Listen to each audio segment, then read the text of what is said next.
And here we go. Welcome to Track Feedback. Today is Saturday, November 19th. Can you believe it? It's halfway through November and more. So what we're going to do today is listen to music. And the cool little thing is Discord. I enabled a bot in Discord that makes SoundCloud show up as just a player right there. So I'm going to try playing a bunch of tracks right here in Discord. I have some tabs available for things. It's my monitor. And hopefully this will be like a little more seamless so we can just be in Discord, listen to the music, do some feedback, and talk about some new updates. So right away, what are we listening to? This is a track I made just the other day. Sounds like this. And there's going to be a bubble sound coming in right here. I went swimming and I wanted to make a sound that felt like being underwater. Bloop, bloop, bloop, bloop. You know what I mean? So I exported that instrument as a rack, which is available in the section called Racks, Presets, Patches. It's the bubble sound. The thread is called Bubbles Operator, SK for Steve Knotts. And the reason I'm starting with this today is that our channel for Racks, Presets, and Patches just totally started exploding. There's all kinds of sounds and stuff to play with. I haven't even explored them all. I'm so excited to open these up and see, like, I guarantee you each one of these could generate a whole idea for a new track all by itself, and maybe some of them combined to make a track. Like there's a kick drum creator, so clearly you could use that in every track. So this is super exciting. The Racks, Presets, and Patches is something I would like everybody to get involved with by exporting a preset, uploading it to Discord, and making a thread to share it. Let me stop and say hi to a couple people coming in. It's so nice to see everybody here, starting off with Sheppers, who has a new release, Broken Glass. We'll talk about that in a second. AFL, John Madison. Max is here. Mark Troy, what's going on? DJ Waters. I like your 16-bar loop for Apocalypse that turned into a track for review, so we're going to play that today. John Madison, it's AFL. Who else is here? Mindbender, Nick Lavely. Awesome, awesome. Oh, Randy's here too. Cool. Yup. People flying in the room. How you doing? All right, so what was I talking about? I was talking about Racks, Presets, and Patches. I want to give a shout out to this AFL production template because he did such a cool job of describing what's in the template. What I like to do when I make a rack is do the Command G thing and save all the devices into one instrument rack, and then you have 8 macro knobs or possibly more knobs if you're on Live 11.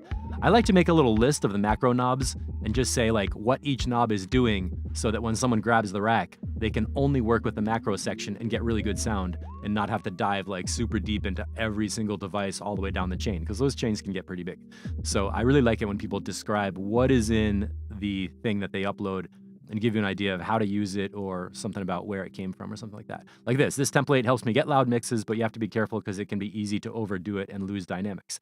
That's a really good comment too. I like making racks that go too far so you can start doing something, crank it like beyond the point of no return, and then kind of come back and be like, okay, this is where I want the sound to sit.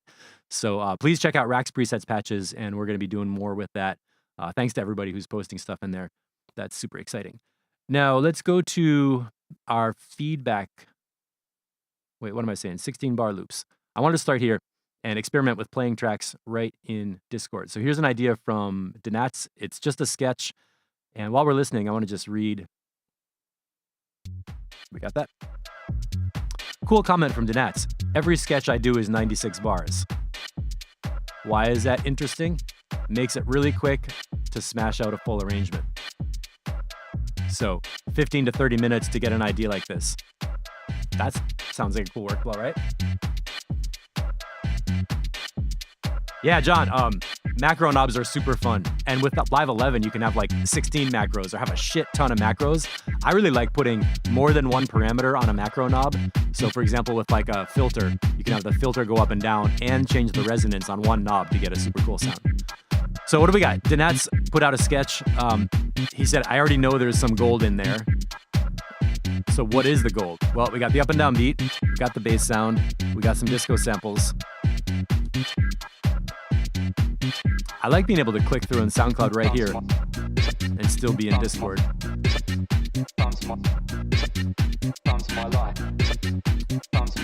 Yeah, Sheppers and the presets. That's what I really want to do with Live 11 is have a preset, a rack that has a bunch of presets you can flip through to get different sounds.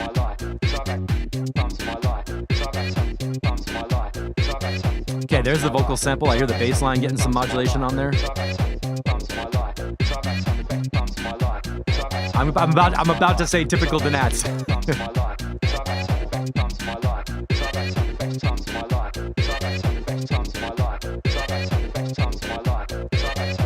I like what that bass line is doing. And where is this going to end up?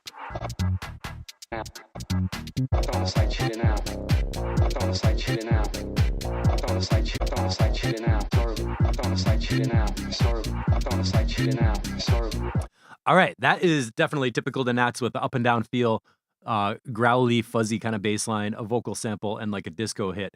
And then house hi-hats coming in and out, open hi-hat comes in and out. So yeah, it is typical Danats. One thing I want to point out is the Danats tracks typically are almost predictable in the form. So Adam, when you see this, here's an idea. Instead of doing a 96 bar sketch, what if you try doing 16 bars, but like several of them? So you have one 16 bar loop that's the main drop of like everything, one 16 bar loop that's a breakdown with all the drums muted and only like the samples and the bass, and play with getting back and forth between those two loops and muting layers, adding layers each time, so that you can kind of create a cycle of build-ups, peaks, and drops that might get you away from having like a super predictable thing of like the first minute is build up, then there's the drop, then we have a little bit extra, then we have a breakdown, then we have a fat section, then we have the outro. That's okay, and that's fine, and that's what works with the track. But if you're always doing a 96 bar layout, it's going to force you to kind of, it's not going to stretch the container very much.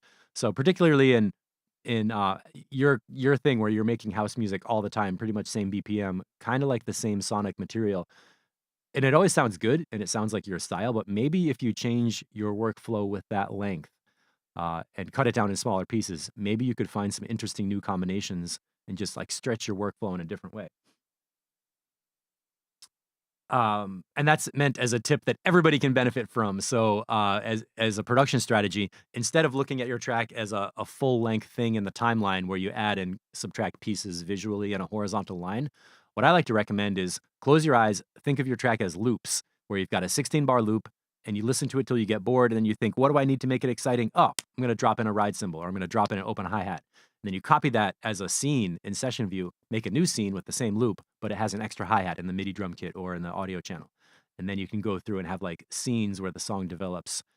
I guess that's my process, but I like to just point out different production techniques. So 16 bar loops, this is a channel where you can post opening ideas the day of creation when you know the mix is still messed up, you don't have an arrangement, but you like the sounds, you like the feeling, and you want to share the excitement of just a new track.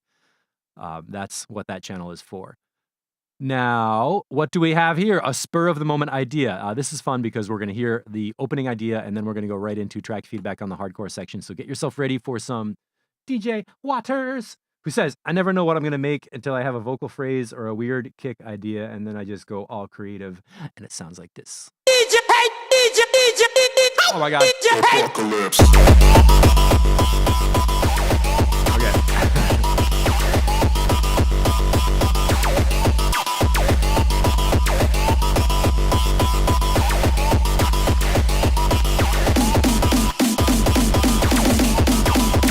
There's those snare beats. Machine gun. Apocalypse. Whoa.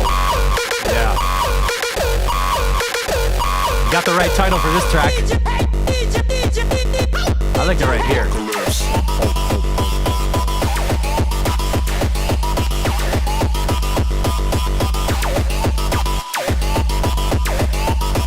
Okay, so you get the idea. That's a song sketch. Somebody's in the studio just going hyper with the tempo and throwing in different sounds. I had the mouse over here around 1,000, 1K, 900. There was some kind of screechy sound going, bam, bam, bam, bam, bam.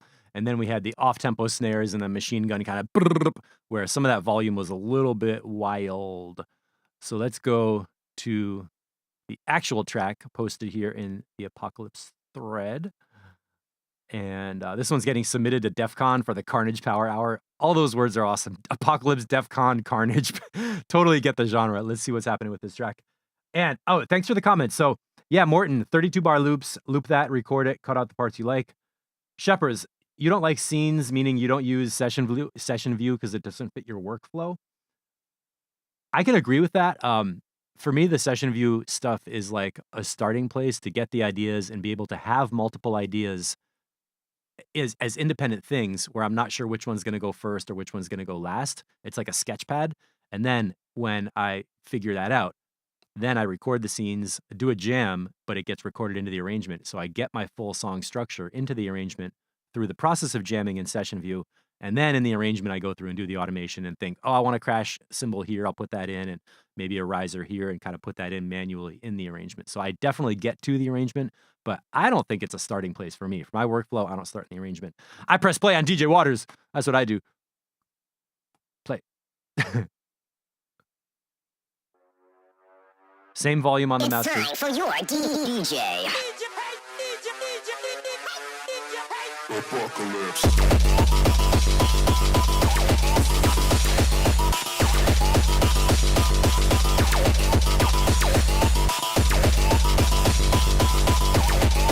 I'm like up and down. Bow, bow, bow, bow. I like the sounds that are like cha-chow, cha-chow. Right there. Right there.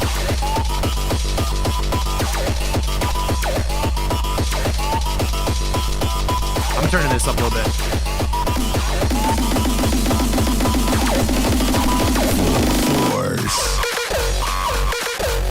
Ableton is seeing 109, 110 BPM, but we know it's 220. Right there. You know people are gonna love this. Like the people who like this music are gonna love this track.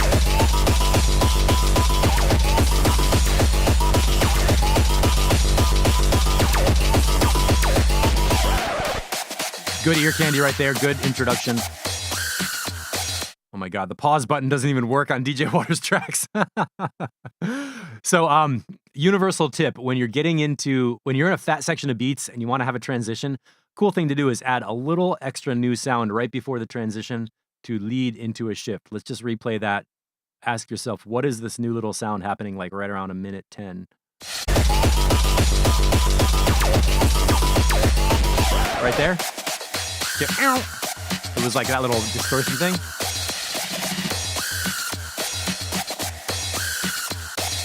Yeah, that transition, Mick, right?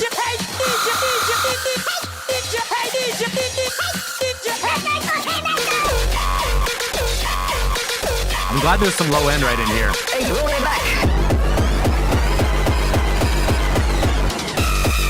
It's great. Some of the mids are a little bit too much, but I get the style.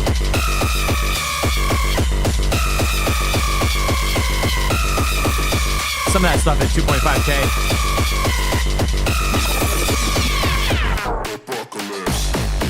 Oh, a new kick drum sound. This is crazy. All right, let's skip through a little bit.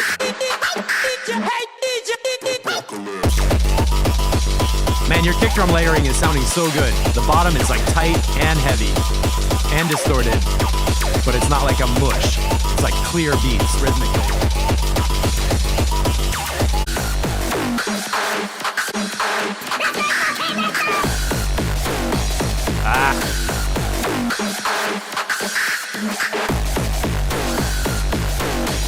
And the other thing I like about it is when you change from one kick drum sound to another texture or flavor of distortion, the overall pressure level feels the same, so it doesn't feel like the bass is getting lost or the kick power is getting lost.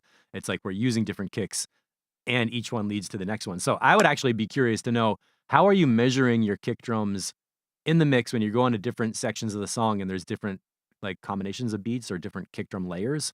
How are you getting them to come out sounding so consistent? Yeah, I agree. It's great. The track's in great condition for just the 2.5-hour experiment. I'm thinking DJ Waters spends a lot of time on sound design first, and then the arrangement is kind of just like, all right, let's throw this in the soup.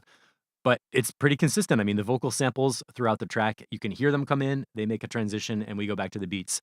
And the kicks are consistent. The one thing that I don't like about this music is that frequency range from like 2.5 kilohertz, where it's that screechy stuff, where I get it, like in the structure of the track, it's meant to be disruptive, get your attention, be like, but I really watch out for that frequency range in loud music because it just hurts your ears. Right there.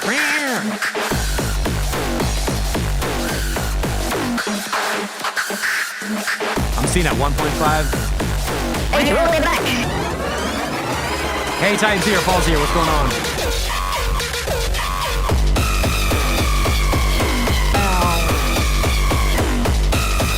You can see on the spectrum line right there.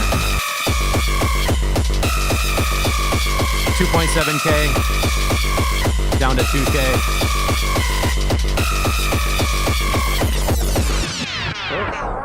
That escalated quickly. Yeah. I mean, that really got out of hand fast. And a super funny ending. So honestly, this one is something that I wouldn't even recommend any changes in the mix. In the mastering part, just watch out for the high mids from 2K up to 4K or something. And I don't know, 3 minutes, 3:45, that's a little bit short. If you're DJing, you basically put this on, slam it, get another track, slam that one in. That would make sense. I don't know, is this the length that's going to be? I love the ending. I like the beginning. I like the phrasing, how it goes through parts, sections. So yeah, it's almost 4 minutes. I guess it's long enough. Yeah, boy, that escalated quickly. So nice job on that one, Ian. This production, again, your productions are getting better and better and better. And it seems like the less time you have available in your work life, the faster you make good tracks. So I don't know, stay busy. And let's just quickly go through the devil himself. So, here's your answer. I was asking you, how do you get the layering done? Answer, I process all the parts separately. So the punch, the talk, the tail, the bass, and the crashes are on separate channels. Can move things around with the levels to get what you want. Split up everything in separate channels to have more control. On the kicks, I increase the air and removed loads of reverb. It helps them hit hard, hit you in the chest. And adding another short attack layer under the punch gives it impact. What is he talking about? He's talking about this. I like playing these in SoundCloud, and it seems like it might even bypass the ads on my account, so I would love that. Oh, DEF CON's only gonna play 2 minutes, 40.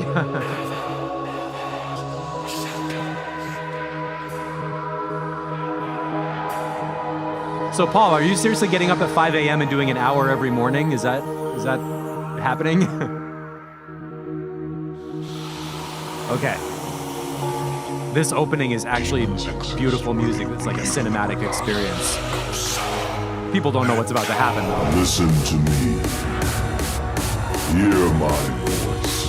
I am here to guide you. Those vocal effects are amazing right there.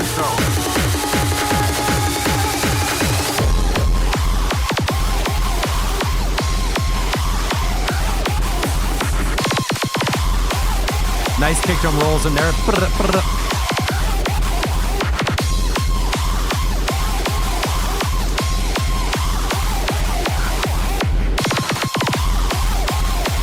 Okay, let me pause right here. This track, I'm seeing the same pattern in the frequency range, which is that there's a screechy sound that fits the genre, it goes with the style, but it's popping up in the mix enough that just as a kind of I'm trying to be a neutral listener, and I'm thinking that frequency range is spiking up. So what is happening with that? Is it a genre decision? Is it that the producer is listening on monitors that have burned out tweeters, so he's cranking the mid-range higher just to hear it in his speakers, but it's actually too much?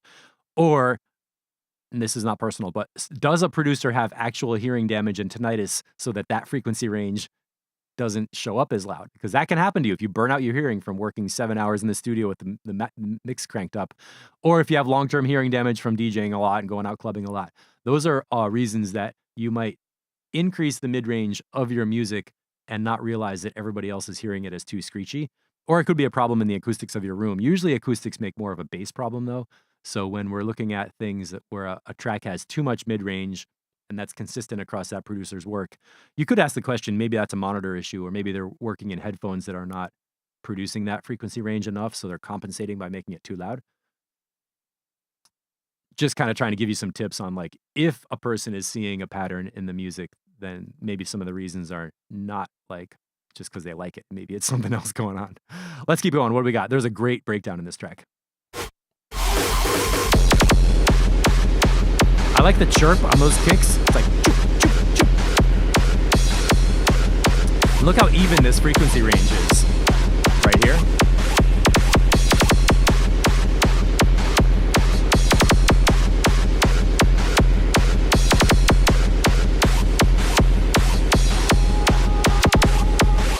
Yeah, Paul, that's amazing. Okay, check this out. May God save your soul. The glory of God. Las Yusemites. I am that God.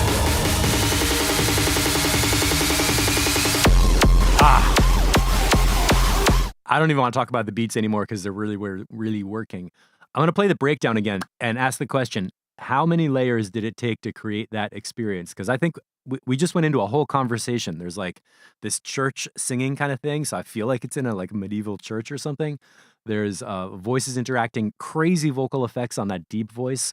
And there's a cymbal crash going on. So cymbals on a high frequency range. The choral vocals are in like the upper mids.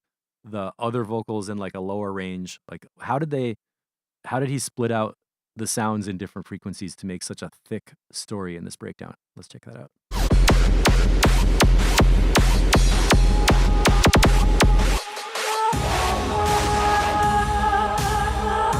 There's a deep bottom going, oh. May God save your soul. The glory of God. Las Yusemites. I am that God. And then, pow. Okay, so for a universal production tip that anybody could use, when you have a breakdown, do something that puts a sound into all the frequency ranges, where you have a sub bass thing, but it's not the kick drum that we hear all the time. There's a lower thing, it's not the bass line, it's a vocal with a lot of bass in it. There's some mid-range stuff, which are human voices telling audio clips that are part of a story, whatever the story is, doesn't matter, but just the vocals are like in the mids. There's a little bit of high frequency stuff, but it's not the hi-hats that we were just hearing during the whole section of beats. The point is, cut out the beats so we have some empty space, but then fill that space with a whole bunch of different stuff at different frequencies so that we have something going on. I think that's a great breakdown. And again, you know, people might not like this kind of music about the devil and hardcore and shit, but there's a lot of cool production tricks in here that make it sound really good.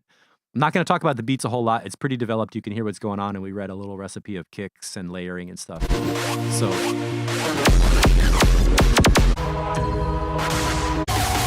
can just move on. Good snare drum build. Bow, bow, bow. And then again, another universal production tip. In the build-up, snare drum rush, a lot of like complicated rhythms going. And when the drop happens, cut out all the fast stuff and just get a big, simple beat that makes people feel good. The devil himself. Wow. Say the title of the track right before the drop. And then we're ending with the choral thing coming back, which I love. That combination of hard beats that are fast with that long, slow vocal that's pretty. It's so cool.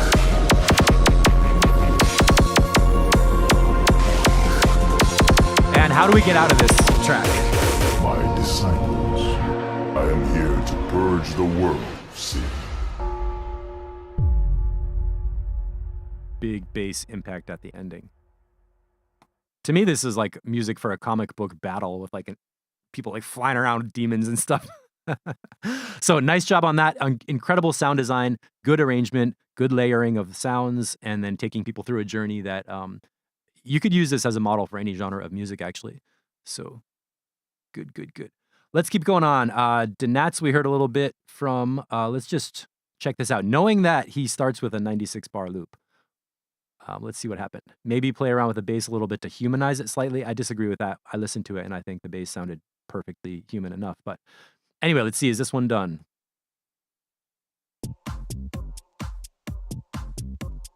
So it's not mastered. Compared to the last music, I need to turn this up a bit.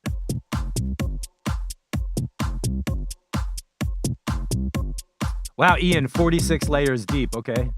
And Shepherds, in this genre, everything is loud. Only higher elements cut through. Yeah. It's so much fun listening to that music. It's just like, it's like this adrenaline rush. Just like, it's like eating hot chili pepper or something. Like, whoa. Now we're back in the funk groove. Heavy kick drum just came in. Got that up and down fuzz bass line thing.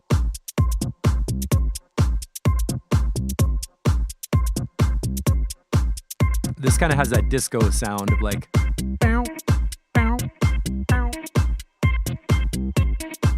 Max, I'm curious what you feel on this track. If you have any comments, this is nearby stuff that I think you listen to and play sometimes. And there we go, a new hi-hat coming in.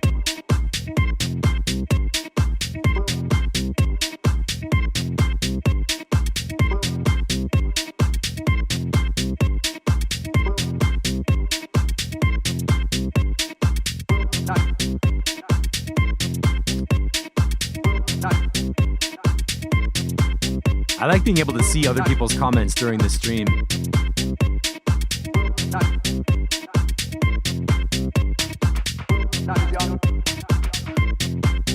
And the original came out October 31st, so we're about a month into it.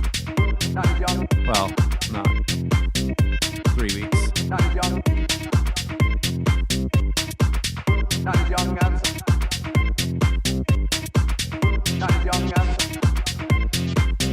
Interesting comment from Scott. Not much happening in the first 32 bars. You could kind of skip that and just start right there for 1 minute.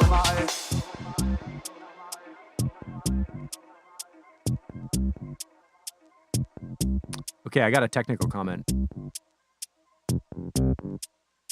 That bass sample has a little bit of a click at the start of the notes. You can hear it be like doot, doot, doot, doot. There's a little click on there, which you would fix by putting a short volume envelope on the sample. So it ramps in just enough that it doesn't click.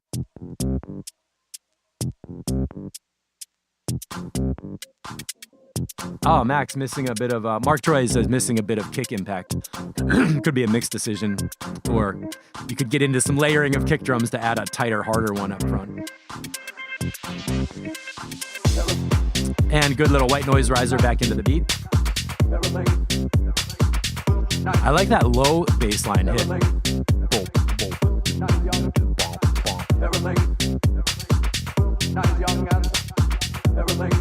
This part's working. Let's see if we get an open hi-hat coming in here pretty soon. There's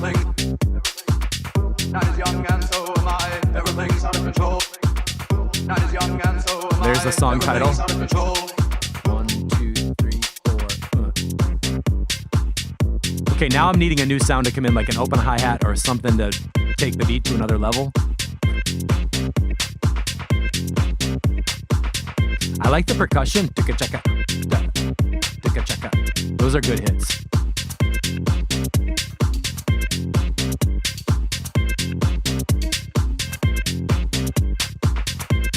Do we get a big slash open hi-hat in here?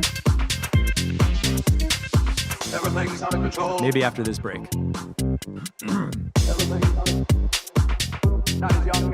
Okay, now we got like the bass and drums kind of breakdown. Everything's out of control. Not as young and so am I. Everything's out of control. Yeah, solid groove.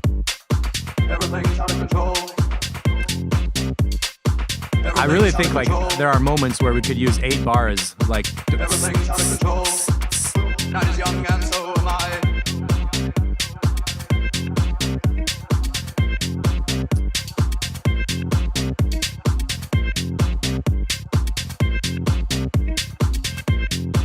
So Ben was saying benefit from maybe drum rolls, turnarounds, or transitions to keep the flow going. The groove is awesome. The percussion could change a little bit.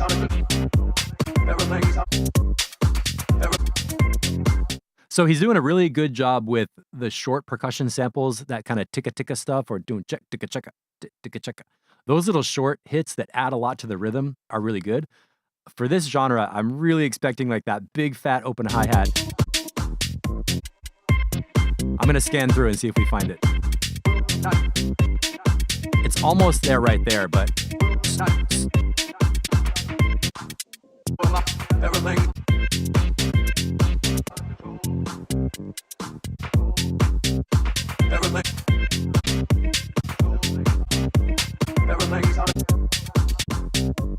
so I'm hearing like a hi-hat that's consistent through the track, but I want to hear the percussion change to keep the flow interesting and add a high frequency hi-hat that's like high pass filtered up to like 8K or something that has a long sustain. So it sounds like a continuous layer of the tss, tss, tss, tss, that really throws it over the top. For a production technique, High frequency kind of throws the energy up where people are like, wow, it's like a brightness on top of the music.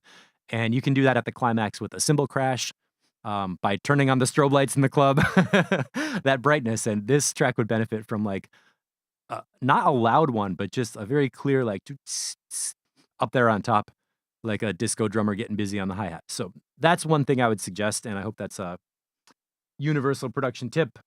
Shepard's groove is great as ever. Different element placing in the second part could really help. And this is actually an illustration of where it might be a problem to produce on an arrangement template, where like if you get used to what's changing in your track, you might not realize that other people are expecting something that doesn't happen, or they're getting too much of something that maybe needed to change for their attention span. So, well, feedback is a great way to get a handle on what's happening and if anything needs to change. So let's move on. We got a track from Taib that is sounding really good. A little bit of a question on the mastering. I think this one is mastered already. Mix was peaking, compensated with a mastering chain. Should I get it remastered? Or is this releasable? So let's see what we got. Mix 4, hot bargain. I'm really liking these SoundCloud players right here in Discord. DJ Waters said, not my favorite of Adam's tracks, a bit repetitive and no real changes start to finish.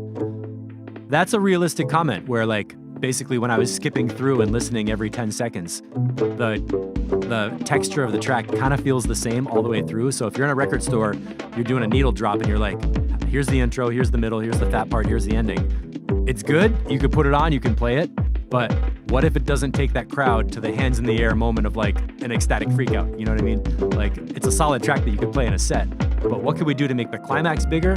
Well, you strip away stuff from the beginning, add a little more at the climax, and strip away something after it, so that the part that we're hearing as a main section actually only happens in a shorter part of the track.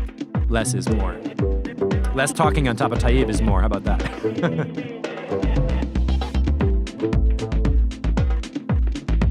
Okay, right away I want this hi-hat a little bit brighter. Let me hit some EQ.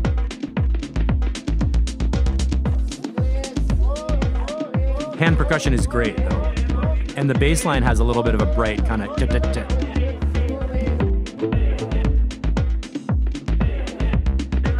I like the earthy kind of organic feel of Taib's music. It's like, it feels like there's like some chanting or something and drumming going on, and they built the track around that.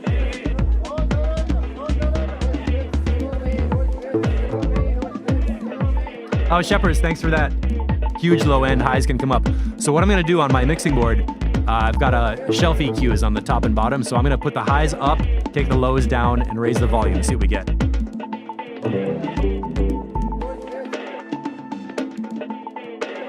Okay, I just took the low shelf down, nobody knew. There's the high shelf up, and a little more volume. Let's hear what happens when the bass comes back.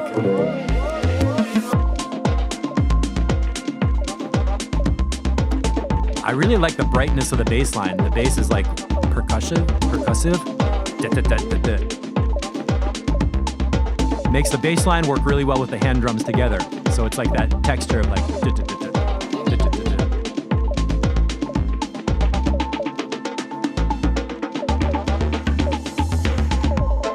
Oh, cool. The souk, is that right? Souk or souk is a market. So we're hearing the sound of being in a marketplace. Totally has a story built in the music. I love it. That instrument, the you typed it, Gembre? Gwembri. I like that sound. And right here, the chords are getting in that reggae dub feel.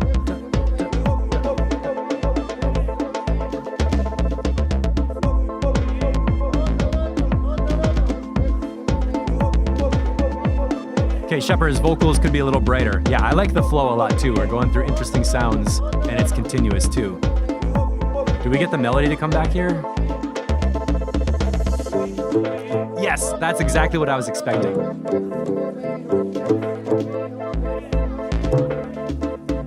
Oh my God, Paul, so cool. I love puns. I love to hate puns.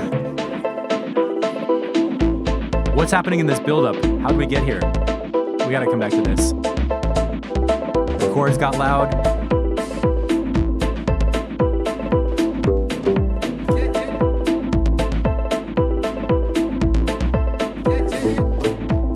The arrangement and song structure is really good in this. I think the mix does need a little more brightness with the hi-hats and the top end. That cymbal was bright. And the low end is good. Let me take the EQ back to flat. That's EQ straight up flat.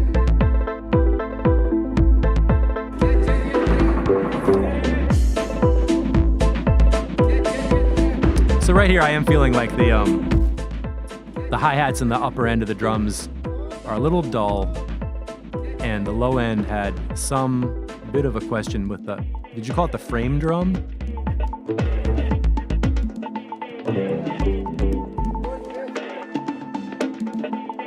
I think there was one hand percussion drum that had a little too much bottom.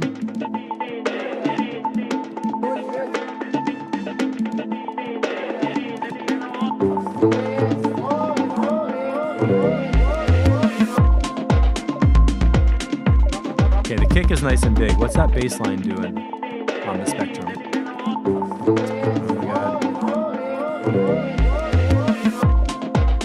That low bass note is right there at 54, 55 hertz. Okay.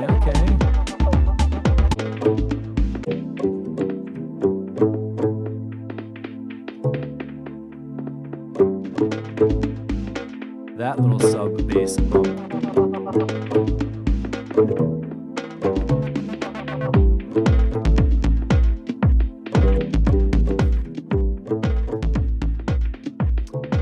Yeah. You could fix this with mastering. I don't think this is a production question. I think this could be just a mastering thing. The place where there might be a problem with the high end is if you're trying to get more hi-hat and you EQ the high end up, you're also going to get more high end of the bassline click thing.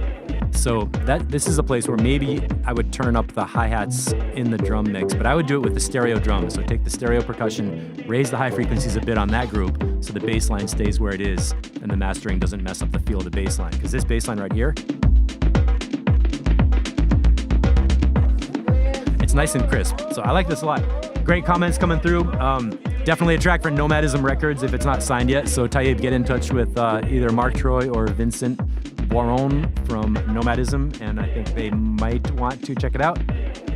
Mindbender said something, tame that low drum, it's perfect. Takes up a lot of space in the mix, yeah. Shepherds, no, my EQ is flat, it's been flat.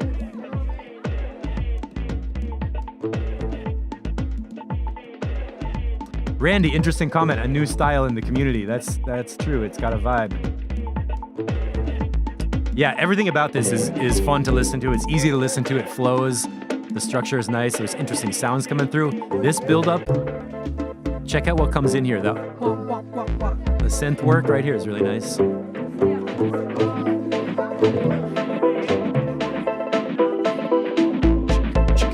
You hear the beat coming in? This beat I would like to get brighter. You know what I mean? Like higher frequency on that kind of thing. So when the kick comes, it like lifts everybody up and we're like, whoa, I'm tripping. How do we get here?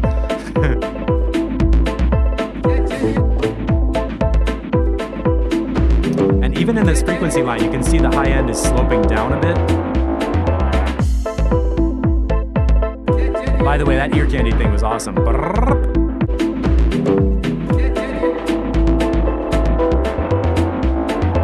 That was great.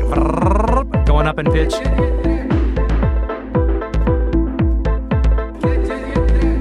Yeah, Tayyip, tell us about this album project, because I want to know how many tracks are on it and what's going to happen and when we get to hear the whole thing.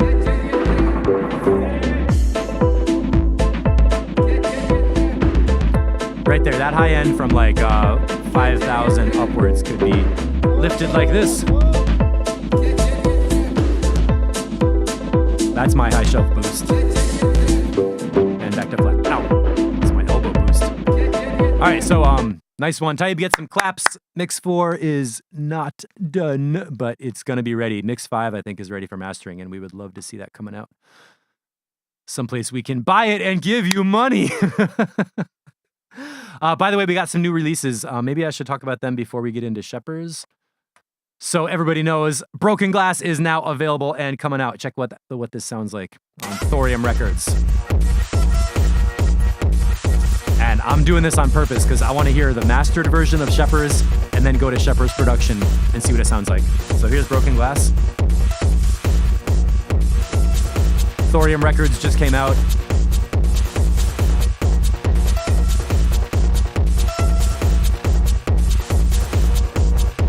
And for Steve, here we have some little spikes coming up in the low mids, the mid-range.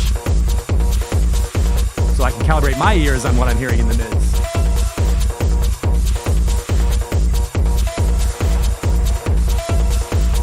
$675.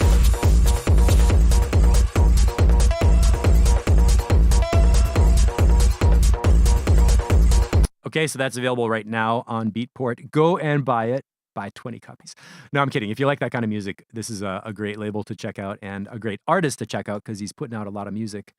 Here is Watch version 1.2. I'm not going to touch the master volume. I got the EQ flat. Let's hear what does it sound like.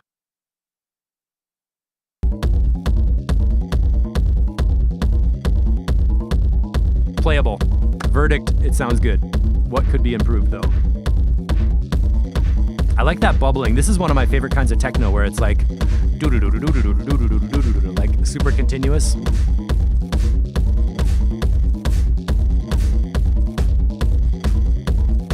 Those claps are cool. The stereo field is nice on there.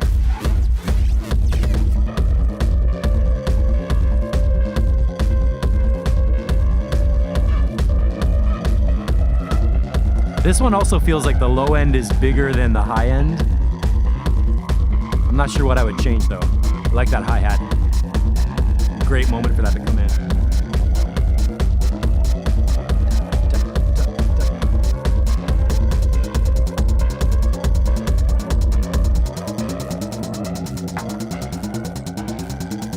Dramatic moment. Good transition, cool.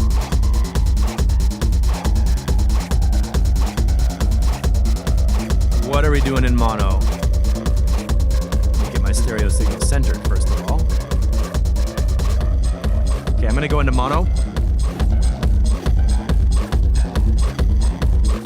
Yeah, the rumble almost has a double kick drum. It's like Buddha, Buddha, Buddha, Buddha.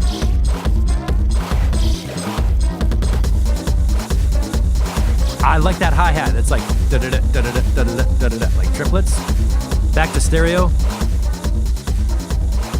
The track has a lot of mono information.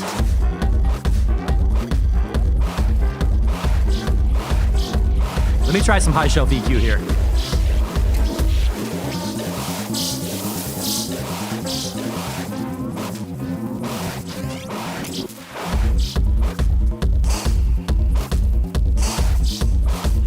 Okay, that's like a 6 dB boost at 12 kilohertz.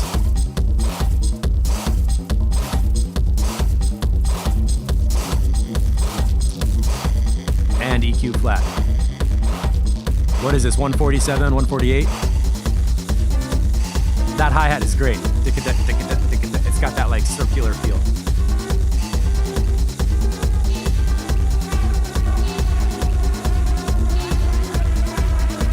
So Shepherds, what does this mean? Working on for quite some time. So it says version 1.2. When did you start this track?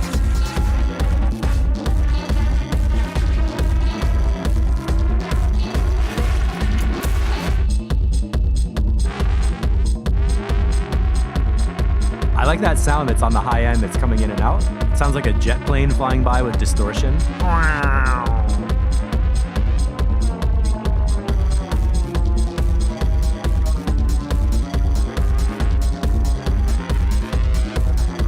Sound design is really interesting. Is that like a ring modulator on there? Or bit crusher, that distortion? What was that distortion flavor? Right there at 309, what was that?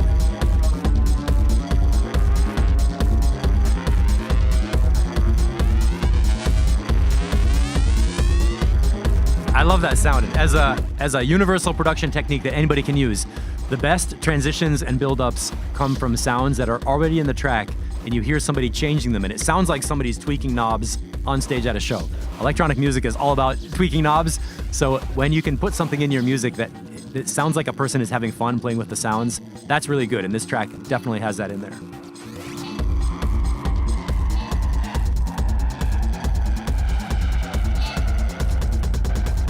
Oh my gosh, that kick drum. Dun-dun-dun-dun-dun.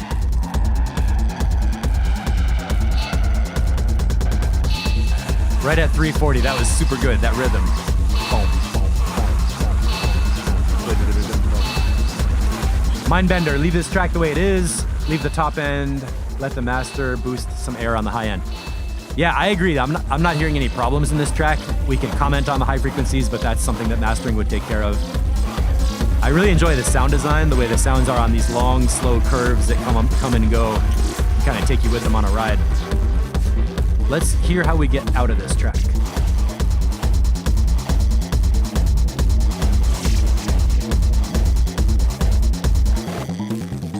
That bass line is so good.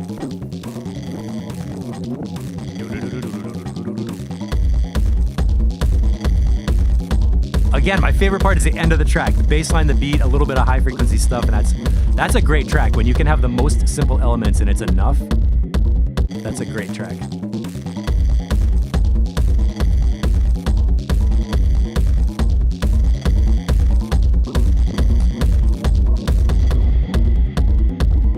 And there's the reverb bloom going up in space. This part. I could listen to this for like an hour. And then the ending always sounds like a bomb went off for Shepard's tracks. Cool, so some stylistic elements that I like in Shepard's music is that the sounds ramp in and come from kind of out of nowhere, and then you find you're listening to this really interesting sound that continues to morph, and you're not quite sure when it entered, which is interesting. And for anybody making any genre of music, whatever sounds you have, save the preset for the opening position, and then just tweak it and go figure out where it goes. Tweak the effects, tweak the distortion, tweak the sonic characters of the sound, because that makes it really interesting, and you don't need a lot of layers in your music. If you have a really interesting synth that's changing over time, that's enough. And remember, when people started making electronic music with a drum machine and a synthesizer, they didn't have 50 layers of plugins to add sounds and subtract sounds. They had how do I get creative with this stuff I have? I'll tweak a filter, I'll tweak an envelope, I'll tweak something else.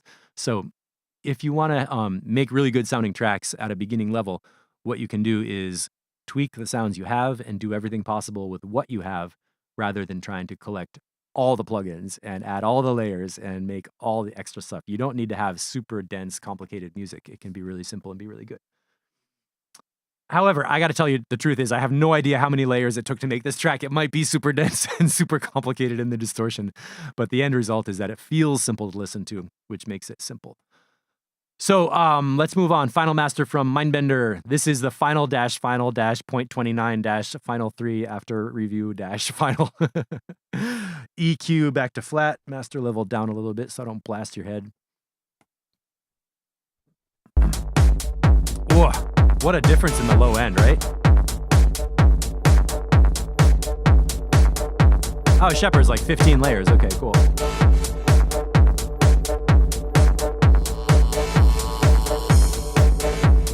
I like how the kick drum has a short duration compared to the last track. This one just feels like boom, boom. And it's a bit distorted. It's a nice blend after the last one.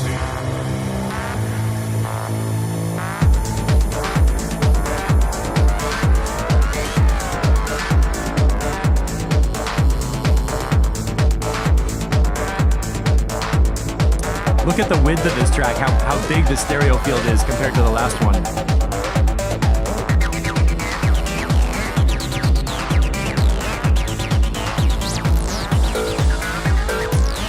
I'm gonna go in mono and see what happens.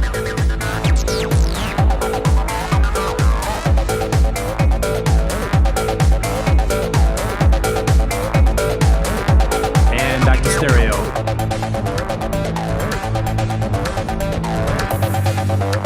Mono.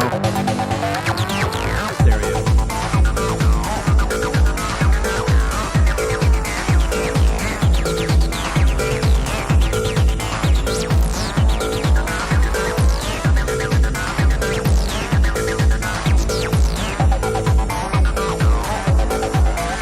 dip out a little bit. Big phaser breakdown.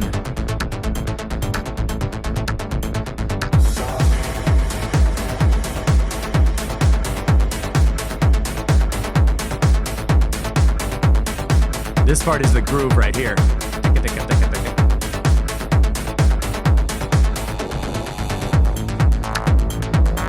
What is that little percussion? It sounds like somebody playing like a little metal bell right next to my ear.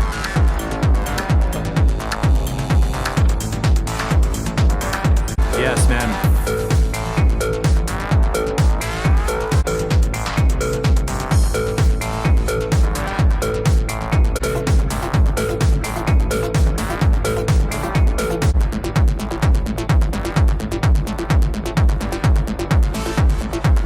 Such good layering with the mid-range synth layers, stereo field, big centered low end.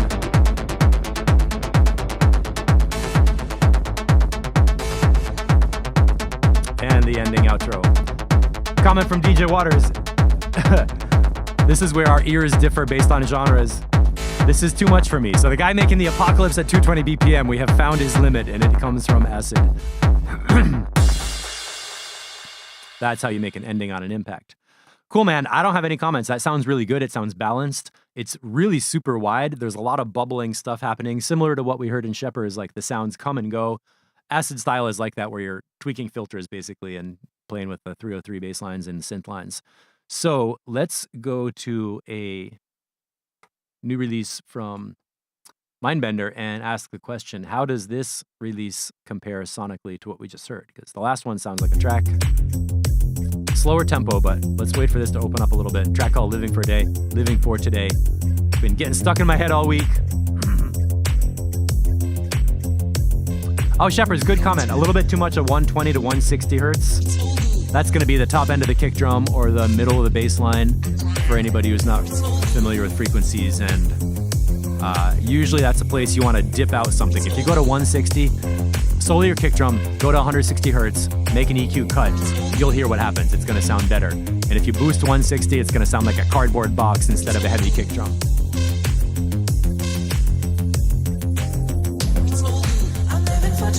This melody.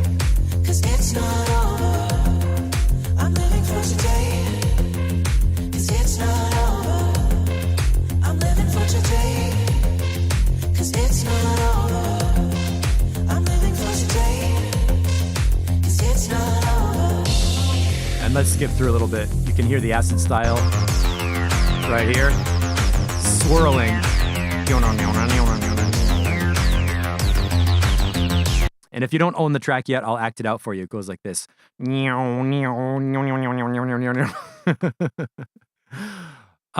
Randy, yes. Restless Mind. And I think I wrote a bunch of notes. Ooh. Let's make sure I got the right version. Shippers. Pow, pow, pow, pow. Okay, new track from Randy Adams, and this is close to... Randy makes house that's like minimal techno, and it... Getting ready. Yeah, great comments. I want to just boost this up a little bit. Max, perfect track. Nothing but fantastic. Living for Today. It's like... The best thing about that track is as soon as you tell me the title, I remember the melody, and I remember the song. That is what really, really makes a track something that, like if I'm in the crates and I'm like, oh, what's that Mindbender track? It has that great vibe. I want to play it. When I see the words Living for Today on an Ableton clip or on a record box file name, then I'm like, oh, I know what that track sounds like. Even if I'm in a DJ set, connected to the room, listening to a different piece of music, I could still see that title and remember what the other track is going to sound like and be able to play that. That's hard to do. It's actually really hard to imagine two pieces of music at the same time while you're DJing. So let's say you're playing a record, you got two records to play. After it, you're not sure which one to play or which direction to take the audience. Sometimes it can be hard to be like, what is the feel of the next record and how do I remember that feel so I play the right record? Because sometimes you go to play the next record in a set and you realize when the drop comes, you're like, shit, I didn't want to actually take people here, but I didn't remember this track felt like that. So making your tracks memorable in a way that people know what it's going to feel like when they play it is an important thing to do. Let me know if I explained that right, because I'm not sure that concept is transferable, but here we go. Randy. EQ flat. That kicks in perfect. We were just listening to a mastered track, and right now this one kicks in loud and the beats are clear.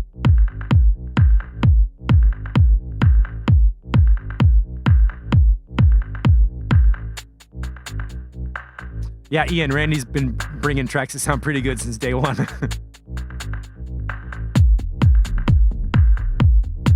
I don't know, you think the bass line could be a little louder? Because when we had a bass line solo, I liked it, and then the kick drum came back.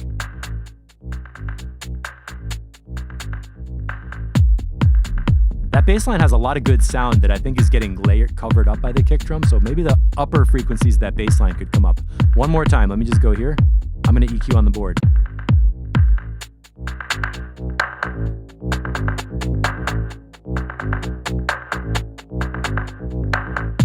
So what I just did was boost it up like 800 hertz, the exact like middle of the mid-range. I boosted up that part of the bass line and it kind of popped through louder, which was cool.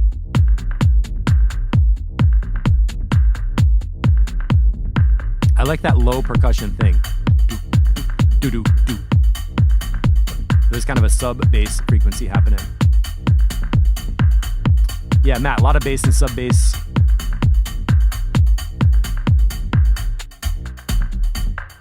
This part, the sub bass might be a little bit too much. Do, do, do, do, do.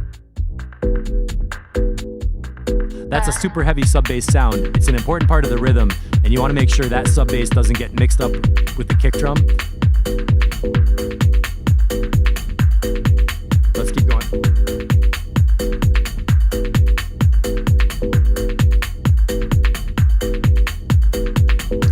All right, Shepard's good comment. If your track grooves and has a unique and memorable element, you're good to go. Danatz is doing that really well. Like, he'll have a track with a super good groove and then a track title that you hear those words in the sample that you're listening to, which makes it memorable.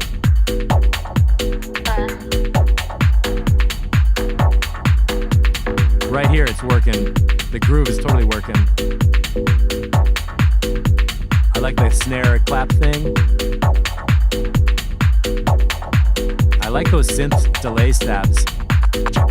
And this.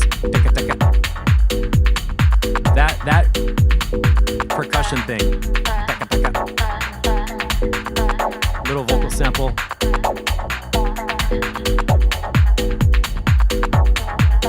So the main thing is the kick drum and the sub bass need a little bit of EQing to really sit together and have a perfect rhythmic connection. Because this is a dance floor track, you need that rhythm to be good.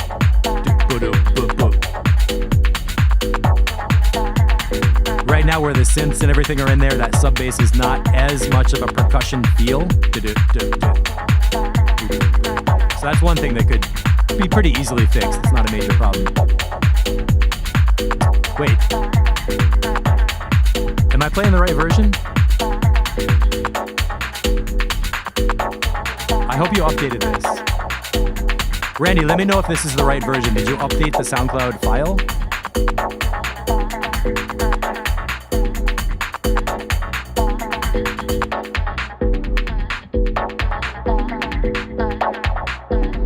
The tactical snare.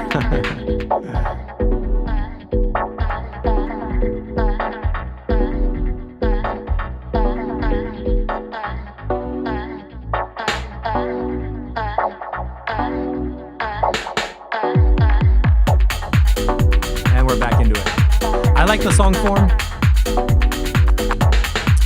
That one snare feels a little out. Let's go back. That's a little too loud. That one. I hear it on the right and I hear it just as a little bit too loud. The track is simple enough, you'll be able to hear that sound without having it that loud. So, again, that's a tiny detail, but with this kind of music, you want it to be smooth, not have anything that takes people out of the vibe. It's like, really smooth. Like, I would put this definitely in the deep house vibe. But Randy, it's already playable, you know? It's like, it's at 90%. We want to get it up to 100%. Little sub bass, little kick drum EQ work, little percussion volume mixing, and you're basically there. Oh, that's the right track. Good, I'm glad. This is sounding really good. I love the synths and the layers.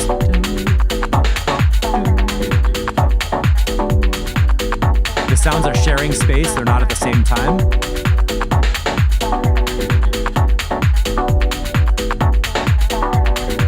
And that little percussion thing, I love that.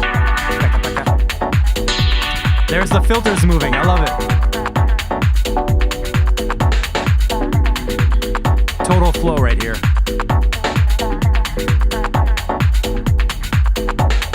How do we get to the ending? How do we get out of this track? Cut out the kick drum.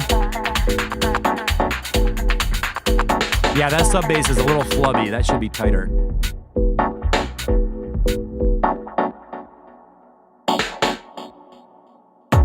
That was a great moment. Really nice use of space and silence. Randy mixing mostly with headphones. All right, it's easy to make that mistake when you're in headphones. You're obviously not feeling air pushing us from a subwoofer, so it's easy to turn up your sub bass too loud and try to like feel the sub bass in your headphones, but that's not really gonna work.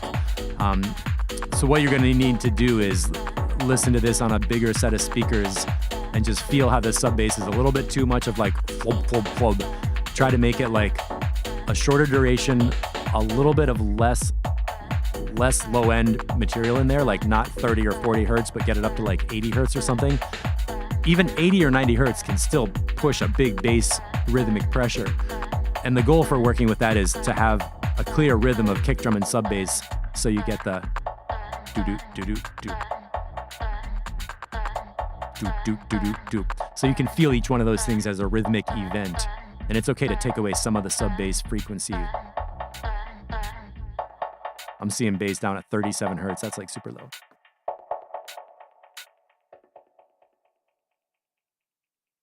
Beautiful ending. It just kind of slips away into a little delay echo. Randy's getting some claps. I want to hear the final version of that. That is a deep house jam. And the best thing that you did in this track is that you came through a story where the synths got louder and they got tweaked and they came together with two synths doing kind of a call and response pattern, sharing the frequency range at different times. And it did not feel like, oh my God, this is two different songs. Because sometimes you hear a track where like the producer puts in a new synth and a new idea and another one and a new layer. And then you're like, whoa, there's so much in here. This could be two tracks or something needs to come out of it. But in this track, it feels like everything is one seamless, continuous thing. We go to interesting places, but it's never an overload, or I never feel surprised of like, oh my God, I was not ready for a new sound. That's like too soon or something. So. Are you guys talking about Track Spacer? Oh, SonarWorks. Yeah. Oh, you guys talking about the bass? What is that thing? The vibrating bass pack, sub pack, something like that. Is it the sub pack? It's like on your chair and you go like to feel the low end. Sub pack, yeah, right. Wait, who has that sub pack in here? Randy? Max? For me, that would be the sweat pack. I'd have to put it in the laundry. Cool, man. Randy, great track. That is almost done. That needs a little bit of, like, the changes are important for this to make it top level, but the song form, the choice of sound, the creative decisions, the arrangement and everything are just really, really good. So just a couple of mix tweaks and that'll be ready to get mastered. Now, where were we? We did Trance. Did we do Paul? We did For All the Ravers, right? We played that one. Okay. PR23. I think this is a mastered version that's going to be hopefully coming out on When Disco Goes Wrong. Looks like that's probably happening. Let's hear what we got. EQ flat. Okay, it's about 9 o'clock. I want to wrap this up before too long, but we got a couple tracks to get through. There is a nice clear low end. Sub pack. Thank you.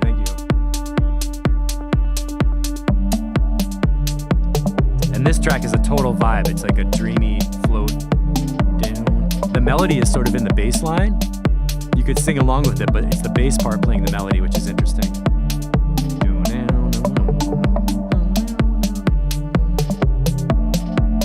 And it's a long roller. There were some questions about the middle of the track, so let's get the groove in the ear here.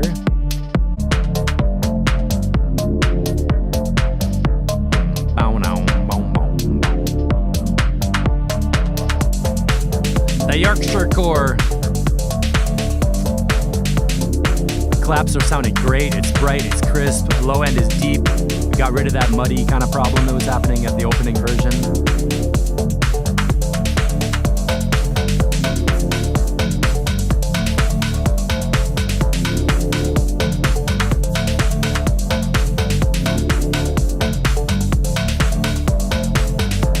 That's that nice big open hi-hat that I was kind of feeling like for a Donats.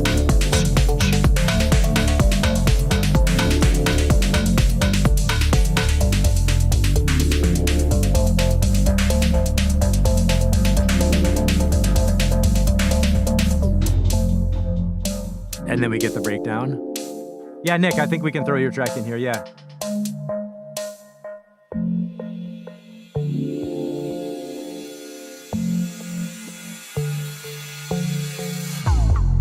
That was a nice transition. This bass right here.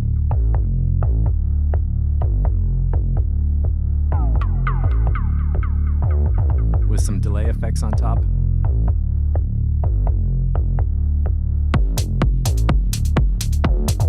This part.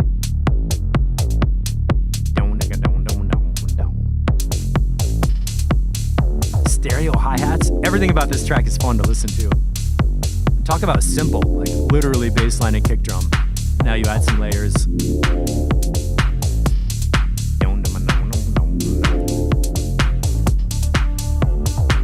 Building back up to the groove. Yeah, Morton. So a comment from Martin Mindbender. This is a stem master. I can write what I did with the stems if someone's interested. Could you put that in the tutorials channel? That would be something I'm sure people are interested in what you did. So a stem master, for anybody listening, is where you have like a master version made from multiple, it's like a multi-track session that becomes a master. Original mastering is where you get a 2-track tape or a recording that's like a stereo mix and you just master the stereo mix. Stem mastering is when you might have 4 stereo mixes where you might have like a mono kick drum, stereo instruments, stereo drums, stereo vocals or whatever. And the mastering engineer takes those finished stereo pairs and puts them together into a final version. Check this out, returning to the melodic theme at the end of the track, good composition. And on our Discord, the tutorials channel is up above right here in tutorials. Ah, fuck, sorry. I didn't realize that was gonna cut out the music. We have a channel called tutorials where you can post tutorials you like or request them. How do I get back to where I was going? That's like when you lift up the needle on a record that's playing. Oh, such a rookie mistake. Rookies around here. Here we go.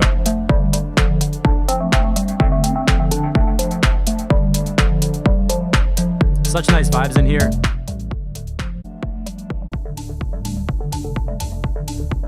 And this is one that we heard as an opening idea where we felt like, oh yeah, that's a really good jam, really good vibe, but it was unfocused, just didn't really have like a clear center. And now it's like a track you can listen to. So really nice work on that, Paul and Martin.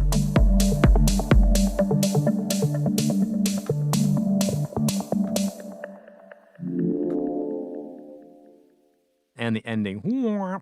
Okay, Nick, yeah, I did want to play your track. I went from the 16 bar loops into the apocalypse. So let's check out Syncopation.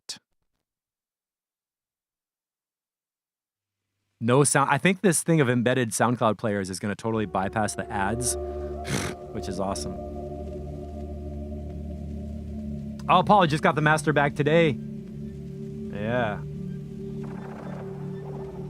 Yeah, Morton, if you want to do the writing is interesting or a video or something like that, like it would help me to see a screenshot of your Ableton setup to just see like, here's the tracks, here's how you do the routing or whatever, and maybe a description of the effects change or something like that.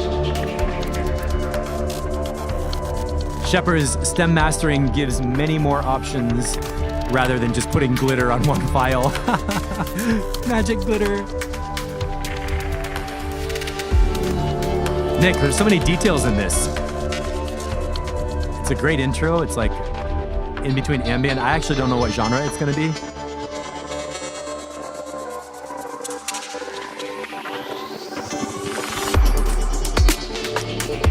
Good bottom end.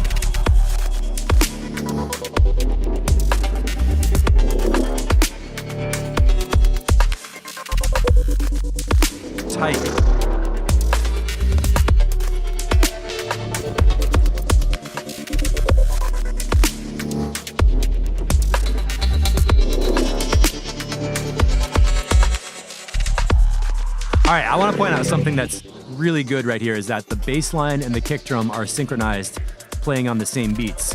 When we were listening to Randy, you could hear the sub bass and hear the kick drum, but the rhythm of those together was not super clear.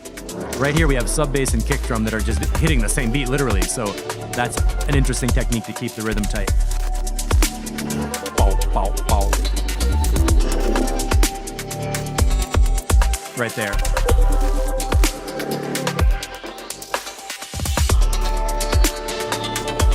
Yeah, Nick, the sound design is out of control on here. I like the melody line, that plucky synth.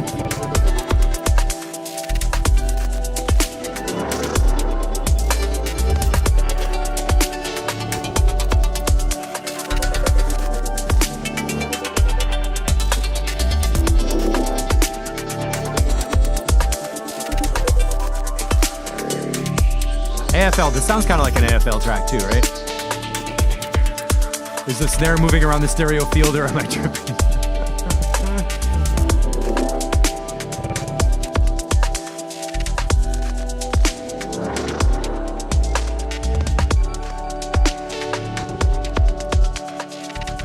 I love this comment. The bass for these, that little recipe right there. This is my favorite thing about track feedback is learning little recipes from other people that I can just totally steal and do or give a shout out and make them as tips. Granulator samples.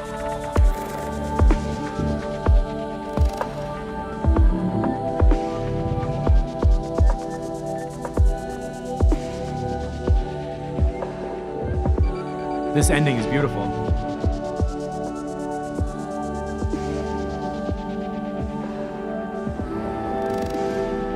That glitchy stuff.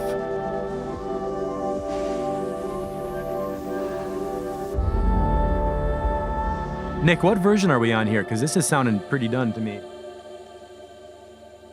Just a pluck and assign the attack to a macro knob. All right, that sounds like a candidate for racks, presets, and patches. If anybody's coming in who missed the beginning, we have a whole channel on Discord called Racks, Presets, and Patches, where you can share the elements of a track as an Ableton preset that other people can play with. Nick, I did not hear any problems sticking out. And remember, we were listening to some mastered tracks before this, and your track, same volume, EQ flat, it kicks in nice. There's a comment from Ben about the percussion kicking in, where he was like, I don't know what tempo it's gonna be at, which I think is kind of an advantage. It starts off like this could be a total psytrance track, or it could be a chill out or something. And the sound design just takes you into a really big ambient open space. And now I'm like, okay, the sound of that snare and these rhythms, I feel like it's in the dubstep genre.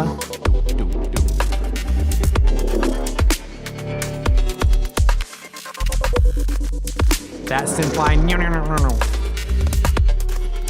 I wish I had something helpful to say. I mean, I don't have anything to change about this. Just get this mastered, put it out, upload it, tell us where we can get it. And don't forget to tag track feedback crew so we get notifications. I love these comments. EQing the layers in each band. That's an interesting comment. I'm not sure if you did that already and updated a new version. But okay. And I really like the way that Nick is writing the changelog of what is happening to make this sound like it is. So this is something where anybody interested, you could read through these and pick up some tips. What else did I want to play today? I want to play everything, but it's after 9. I got to call my mama on Saturday. We heard the Ravers, we heard Paul, we heard... Okay, Acid Jack, this is a brand new one yesterday. I'm not sure what kind of feedback you wanted. Let's just catch a little listen on this. We had a lot of Mindbender to this, so I'm not going to do a full review. Kicks in loud, kick drum is huge, got a synth. Oh, Nick, version 9. All right, yeah, you're done with that one, man. It sounds awesome. Good job. Quick little preview.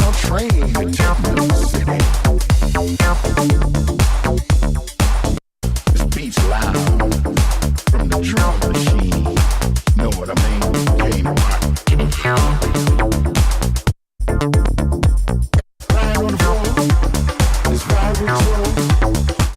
That already sounds like a track that's playable. Reuse the vocal from an earlier attempt. Okay, new 909 shuffle beat. I'm not going to go in detail on this because we spent a lot of time with Mindbender sounds today, but that one has potential, so keep going with that. Quick fix on resonances and put it out. So this is the Serendipity, and that's a master. I like to just catch a little listen to remember what the tracks feel like.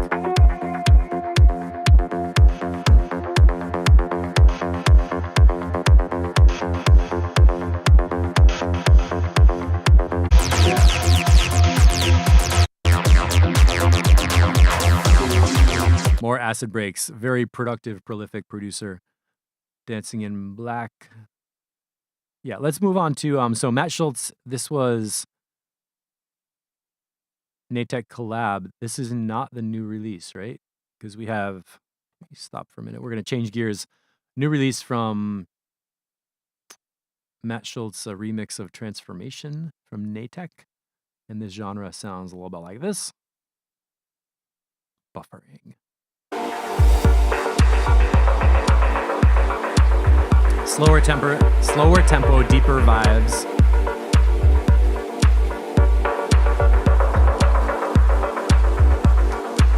And that's up on Juno Download, Natek Deep North, Transformation Remixes. The label is Superordinate, I believe.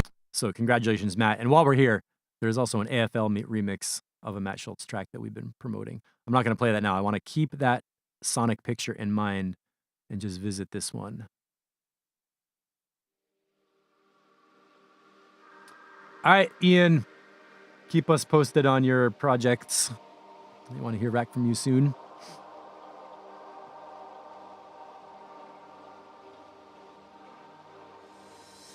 Let me check and make sure I'm playing the right version. Oh, V1 got accepted as is, so this is coming out on Superordinate, which is cool. Oh my God.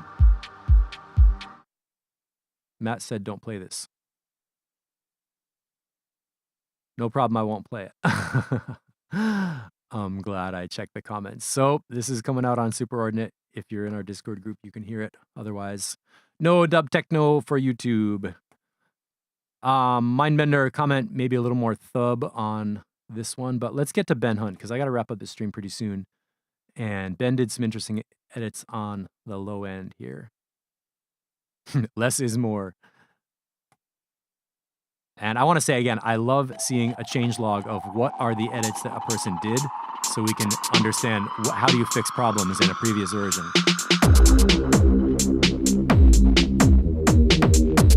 Listen to how the first kick drum is long and the other ones are short. Long, short, long, short, short. That solved the problem of fighting between the kick drum and the sub bass. Basically make the kick drum a shorter duration so you have more time to hear the sub. I love that filter sweep on the bass. Wow, wow, wow.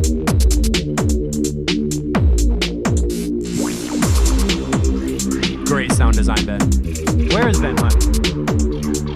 He's sleeping in his bed.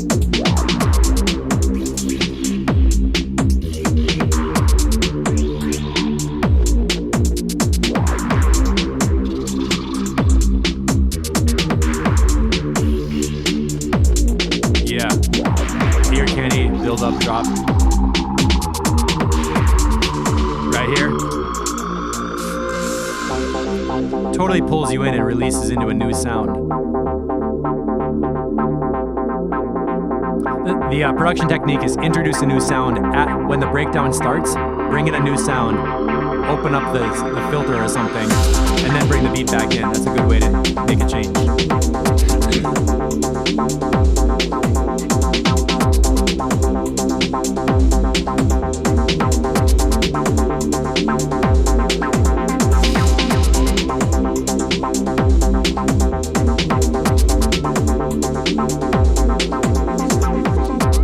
So this was new just about a week ago.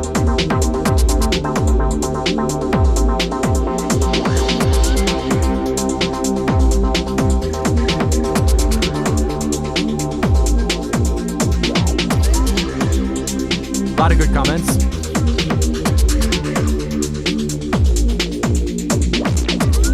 I love those filter sweeps.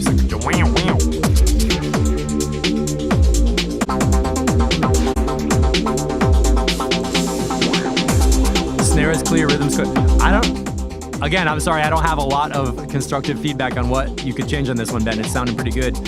I'm not sure if it's actually version 2 or if it's like the V2 title with a bunch of edits or something. Down to the ending. Big and simple. Yeah, there is a lot of dirty saturation on there. And where is that Voodoo Wax track?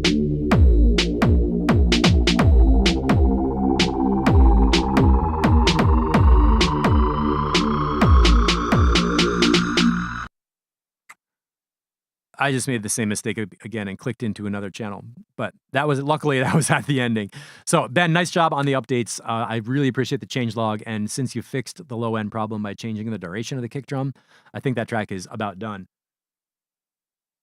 Paul Robinson, cool track, great acid. Yes. And Ben, I hope we can hear from you again and let us know where we can find that track when it gets released. I wanted to visit this one, Taking Acid at McDonald's. From our friend Etienne, who's been in the group for a while. We heard this track a long time ago, and it had a lot of layers and kind of conflicting elements and stuff. So I pulled it up on SoundCloud. This is going to be our last track of the day, and let's just hear where it's at. Really creative producer, good sound design, interesting parts. Okay, Shepherds, for Ben Hunt, the lead was a little too loud, but tiny change, and then ready for mastering.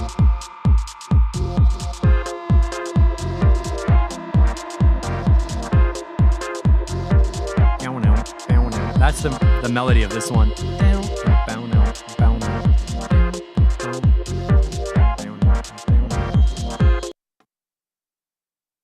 What just happened? Is this the end of track feedback for today? Let me see if I can refresh. Sorry about that. I don't know why that just happened. Is Discord clashing with SoundCloud?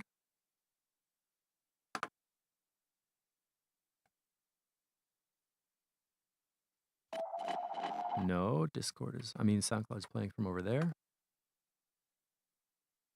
Okay, Etienne, I'm sorry. I'm going to have to get you some comments in writing on this track because it looks like I have no idea what's happening. The part I like about this right now is you can hear the melodic theme. The low end is clear. And now we went to a change where it feels like, oh, it's another element, but it's not all overlapped on top of itself. These sounds used to be kind of mashed all together. Now it's much more clear and like grown up sort of track.